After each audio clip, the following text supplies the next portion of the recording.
Cada año, el cuarto jueves de noviembre, Estados Unidos se detiene casi por completo para celebrar una de sus tradiciones más importantes, el Día de Acción de Gracias o Thanksgiving. Las carreteras y aeropuertos se llenan de gente que viaja para reencontrarse con sus familias. Se preparan mesas enormes donde el plato principal suele ser un pavo asado, acompañado de puré, salsa de arándanos y pastel de calabaza. Para muchos estadounidenses, esta celebración es incluso más importante que la Navidad, porque no está asociada únicamente a una religión, sino a la idea universal de agradecer. Aunque hoy se asocia con convivencia familiar y una cena abundante, su origen es más complejo y está profundamente ligado a la colonización europea de Norteamérica, a la experiencia de los peregrinos ingleses que cruzaron el océano y al papel de los pueblos nativos que ya habitaban esas tierras mucho antes de su llegada. Lo que hoy conocemos como Día de Acción de Gracias no nació directamente en América. Sus raíces se encuentran en la Inglaterra del siglo XVI, después de la reforma anglicana de Enrique VIII. Al romper con la Iglesia Católica, se suprimieron la mayoría de las festividades religiosas, reduciendo casi un centenar de celebraciones a menos de 30. Para sustituirlas, se creó un nuevo tipo de conmemoración llamada precisamente Día de Acción de Gracias, una jornada en la que las autoridades civiles o religiosas convocaban a la población a agradecer por eventos favorables, el fin de una epidemia, una buena cosecha o una victoria militar. No era una fecha fija y podía celebrarse varias veces al año. Sin embargo, el otoño tendía a ser el momento preferido, pues era la época en la que se concluía la cosecha. Con el tiempo, esta práctica viajó junto con los grupos que abandonaban Inglaterra en busca de nuevas oportunidades. Así, cuando en 1620 un grupo de peregrinos ingleses partió desde Europa en el famoso Mayflower, llevaron consigo esta tradición de agradecer al finalizar la cosecha. Muchos de ellos buscaban escapar de las persecuciones religiosas y vivir según sus creencias. Tras una travesía difícil, llegaron al territorio que hoy es el estado de Massachusetts, donde fundaron la colonia de Plymouth. Pero lo que encontraron fue un invierno extremadamente crudo y condiciones de vida hostiles. De los poco más de 100 colonos que llegaron, la mitad murió en los primeros meses por frío, hambre y enfermedad. La colonia hubiera desaparecido por completo si no hubiera sido por ayuda de los Wampanoag, un pueblo indígena que habitaba en la zona desde mucho antes de la llegada europea. Los Wampanoag les enseñaron a los colonos a cultivar maíz, a pescar y a cazar animales locales.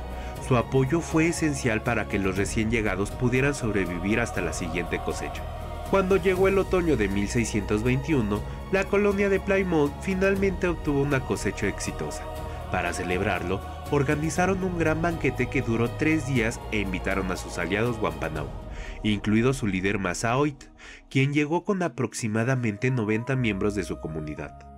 A diferencia del menú de hoy, no se tiene constancia de que se comiera pavo horneado con relleno ni pastel de calabaza.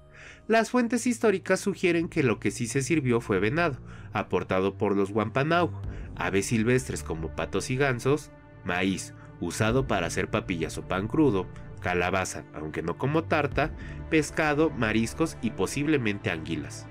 Este banquete fue recordado décadas después como el primer Día de Acción de Gracias, en parte porque representaba un momento de convivencia pacífica entre colonos y nativos, algo que se volvería muy poco común con el paso de los siglos. Pero la historia real se volvió más oscura, pues la relación entre colonos e indígenas pronto se deterioró. Con el tiempo, las comunidades nativas enfrentaron desplazamientos, epidemias traídas desde Europa, guerras y pérdida de territorios. Tanto así que desde 1970, grupos indígenas conmemoran este día como el Día Nacional del Luto, para recordar la violencia y el despojo que siguieron a este primer encuentro. Aunque se celebraba de forma local desde el siglo XVII, no fue hasta 1789 que el presidente George Washington proclamó Acción de Gracias como una celebración nacional. Sin embargo, todavía no tenía una fecha fija. Fue hasta 1863, en plena Guerra Civil estadounidense, cuando el presidente Abraham Lincoln declaró oficialmente que el Día de Acción de Gracias sería celebrado en el último jueves de noviembre, buscando promover la unidad en un país profundamente dividido. En 1941, el Congreso de Estados Unidos fijó la fecha tal como se conoce hoy, el cuarto jueves de noviembre. ¿Y por qué se come pavo? El pavo se convirtió en el plato principal por razones prácticas. Era un ave grande, abundante y fácil de criar, ideal para alimentar a varias personas durante un banquete. Además, el pavo que se consume hoy tiene un origen curioso. Proviene de la especie mesoamericana conocida como guajolote, domesticada en el centro de México desde hace más de 2000 años. De México llegó a Europa, y siglos más tarde regresó a Norteamérica con los colonos ingleses. Además, existe la tradición del perdón presidencial al pavo, en la que el presidente de Estados Unidos salva a un pavo de ser cocinado.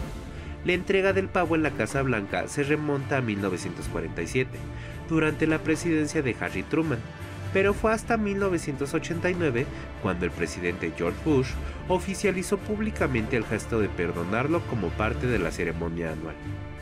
Hoy Acción de Gracias es un día para reunirse en familia, compartir alimentos, recordar por qué se está agradecido, ver el fútbol americano en televisión y al día siguiente participar en el Black Friday, la jornada de compras más grande del año.